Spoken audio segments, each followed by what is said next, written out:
1924 ఎక్కడ తిరగలేకపోయాను. ఇప్పుడు ఎవరు ఎక్కడ తిరగాలన్నా ఇబ్బంది ఉందా అని మిమ్మల్ని అడుగుతున్నా.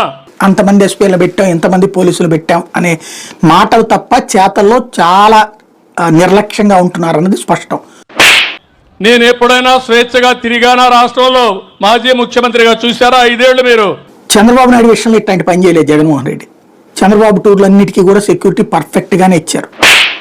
ఇంకా చంద్రబాబు పోలీసులు మీరు అడ్డుకోవద్దు అంటూ గదమాయించేవాళ్ళు. ఎవరైనా పోలీసులు అక్కడ ఆ రూల్ పార్టీగా పెట్టి కార్యకర్తల మీద పడకుండా అడ్డుకునే ప్రయత్నం చేస్తుంటే చంద్రబాబు వాళ్ళని మందలించి కార్యకర్తలు వెనకేసుకొచ్చిన సందర్భాలు. ఇక్కడ జగన్ దానికి అట్లా కాదు. అసలు హెలికాప్టర్ దగ్గర లేకపోతే కనుక బండి వెళ్తున్నప్పుడు మీద పడేటటువంటి పరిస్థితి, కంట్రోల్ లేని పరిస్థితి. రేపు పొద్దున ఏదైనా జరిగితే కార్యకర్తల మీద తోసేయడానికి ప్రిపేర్ అవుతున్నారు. లేదా ఇప్పుడు ఈ వీడియోలన్నీ పెట్టేసేసి వాళ్ళ కార్యకర్తల కంట్రోల్ లేదని చెప్పడానికి ప్రయత్నిస్తున్నట్టే కనబడుతుంది.